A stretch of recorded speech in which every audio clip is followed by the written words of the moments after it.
Shivaya Gurave Nama, Shri Matre Nama. I welcome back you all into the Vedic manifestation series. That is the Vedic Law of Attraction series, where I will be discussing about how to manifest your goal or how to achieve your desire using our Vedic manifestation techniques. So now, the first video in this series is about the most powerful Vishnu Sahasranama. You all must be knowing about the powerful Vishnu Sahasranama.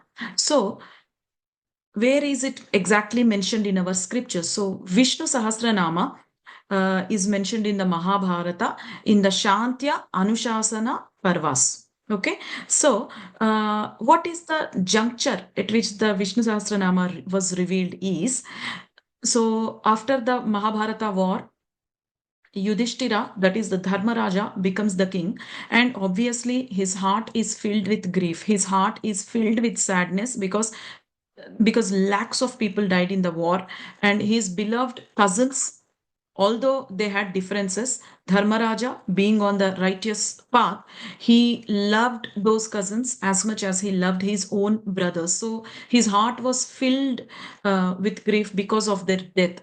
His heart was filled with grief because of the death of his guru Dronacharya, because of the situation that Bhishma Pitamaha was. So his mind was completely filled with sadness. So Krishna takes him to Bhishma so that Bhishma can impart some wisdom to Dharmaraja, so that Dharmaraja can just understand the situation and carry on with his life.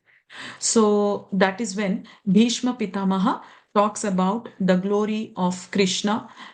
He reveals that the Krishna is the creator, and then he reveals the most powerful Vishnu Sahasranama. It's a blessing to the humanity. It's a wonderful gift to the humanity given by Bhishma Pitamaha. So, by offering gratitude to Bhishma Pitamaha today, let's discuss about Vishnu Sahasranama. Now you know how Vishnu, what is the birth story of Vishnu Sahasranama. Now let's understand the benefits of chanting Vishnu Sahasranama and what are the rules and regulations to chant Vishnu Sahasranama. So, first of all, coming to the benefits of Vishnu Sahasranama, there is nothing that cannot be achieved by chanting Vishnu Sahasranama. Just remember this. Just keep this in your mind very, very strongly. Because as per law of attraction, also, what you believe strongly, that has to manifest. Now, please understand and also keep it in your mind and believe that by chanting Vishnu Sahasranama, there is nothing that cannot be achieved. This is not said by you or me or some modern guru. This is said innumerable times by our enlightened masters. And one more thing, the most important thing you need to understand is Adi Shankaracharya has written a bhashyam on Vishnu Sahasranama. Just understand what is the place that is given to Vishnu Sahasranama by Adi Shankaracharya. So that means it is incredibly powerful and its power cannot be explained in mere words. So now, what are the benefits? Let's understand. So, if you are a student, if you are unable to focus properly, chant Vishnu Sahasranama. If you are a pregnant lady and you want easy and quick delivery, chant Vishnu Sahasranama every day at least once.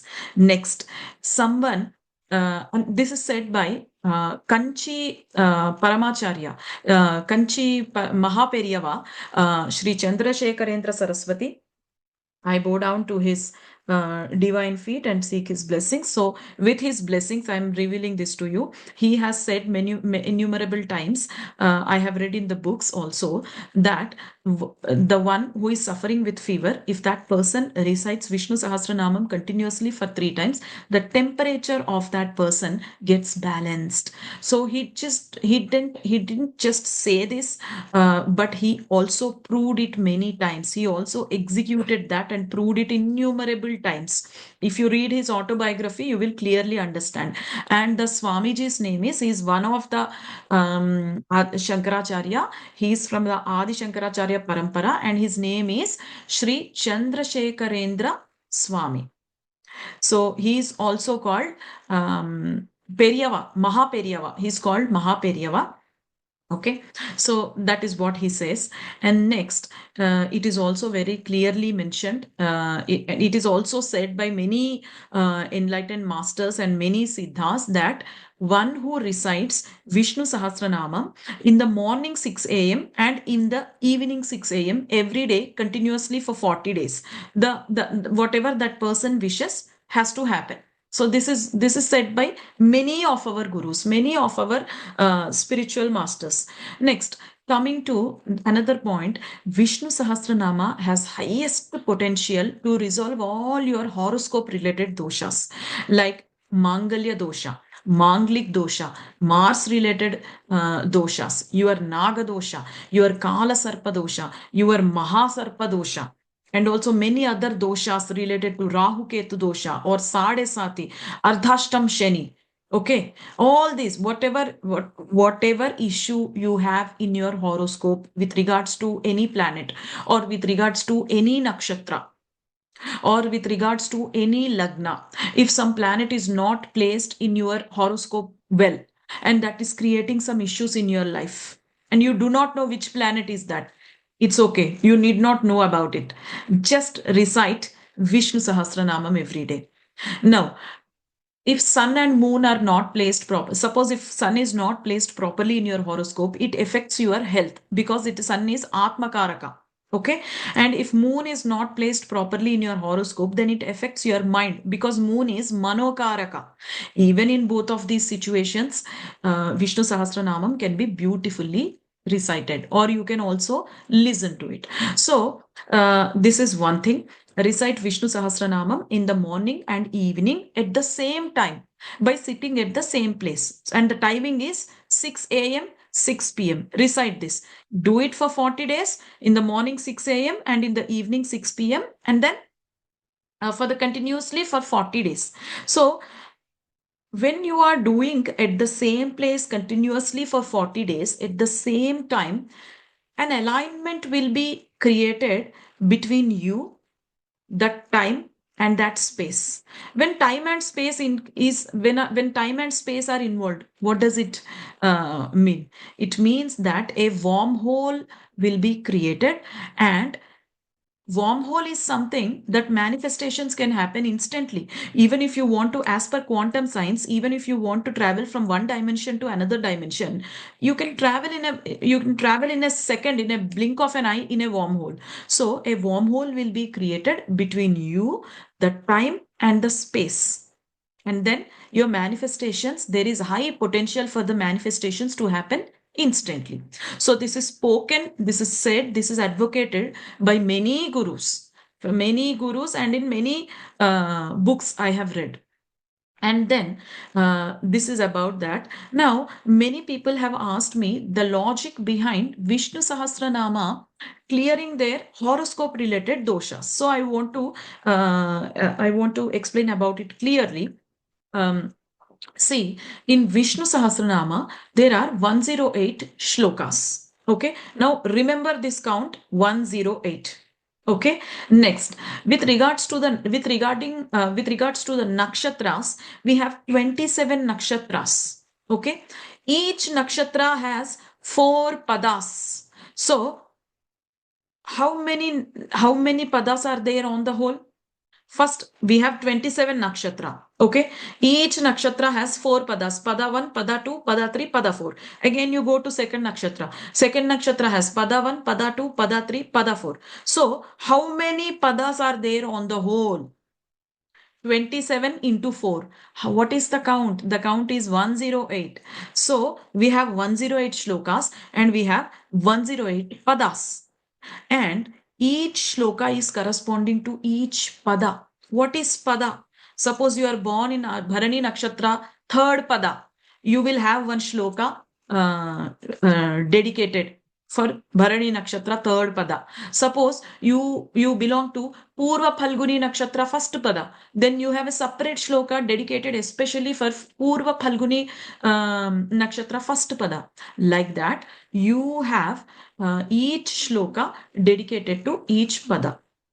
Now, how should you chant to get rid of horoscope doshas? So, in order to get rid of horoscope doshas, you have two ways to recite or listen to Vishnu Sahasranama. One is reciting the entire Vishnu Sahasranama. Or the second procedure is knowing your nakshatra and your pada. And then what is the shloka associated with that nakshatra and pada, and specifically chanting that shloka. This is the second procedure. But if you ask me for an advice, then I would suggest you to read the entire Vishnu Sahasranama. Because sometimes, what if your nakshatra or if your time of birth is wrongly calculated by the nurse, uh, of the hospital in which you were born? You do not know those things. So I would suggest, personally, this is my personal suggestions, but you can take any route. So, ma'am, how do we know which nakshatra for which shloka is for which nakshatra? I will definitely give you the entire Vishnu Sahasranama along with authentic pronunciation, and also which shloka represents which nakshatra. That also I will give you. I will keep on making videos for all of you. So follow me for that. Keep following me for that, and I will keep on posting all the videos, which nakshatra, which pada, and how, and Vedic manifestation also. Next, so these are the two things. Next, what are the rules and regulations to chant Vishnu Sahasranama? Now, see, if you are chanting Vishnu Sahasranama, you need to know how to chant Vishnu Sahasranama, how to chant for manifestation, and how to chant Vishnu Sahasranama for spiritual ascension. If you are chanting for manifestation, it's okay to recite Vishnu Sahasranama. If you're chanting for manifestations and healings, then it's okay to recite Vishnu Sahasranama even without knowing the meanings. You can either recite it or you can listen to it. Both are going to give you equal result, same result. Next thing, how to do Vishnu Sahasranama if you want to use Vishnu Sahasranama for your spiritual ascension? You need to know the meaning of Vishnu Sahasranama, and you need to contemplate on the meaning of the Vishnu Sahasranama. Okay, that means you need to know the meaning, and then you need to meditate and visualize on the Vishnu Sahasranama.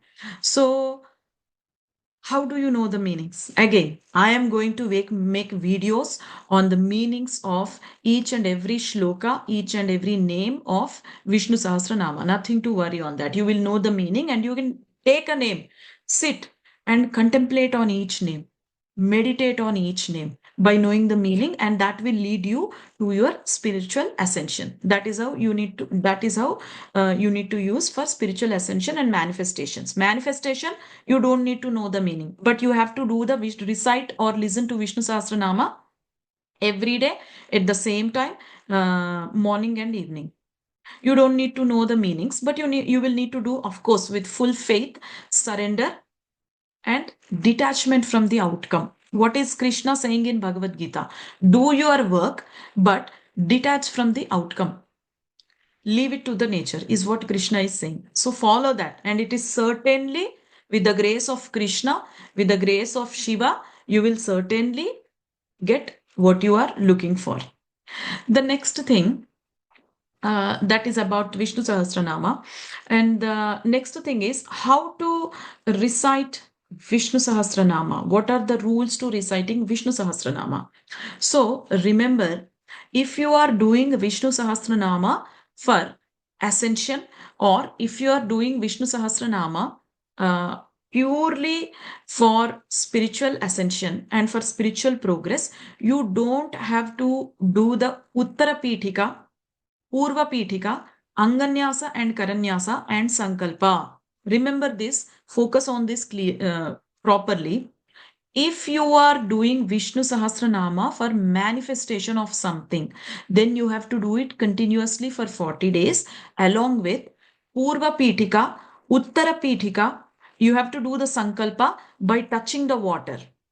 Okay, you have to use the water also, and then I will show the meaning. In the upcoming videos, I will clearly explain how to do Vishnu Sahasranama along with Purva Pitika, Uttara Pitika, and what is the Sankalpa that you need to do for manifestation of your goals. That I am going to teach in my upcoming videos. This video, I'm specifically highlighting how to, highlighting the significance and how to do Vishnu Sahasranama and how incredibly powerful it is. I have seen uh, thousands of miracles in my students' lives. I have seen hundreds of miracles in my clients' lives. What can I say about the glory of Vishnu Sahasranama? Even if I speak continuously for hours together, I can't justify the beauty, the power, and the incredible energies of Vishnu Sahasranama. So that is the first rule of Vishnu Sahasranama.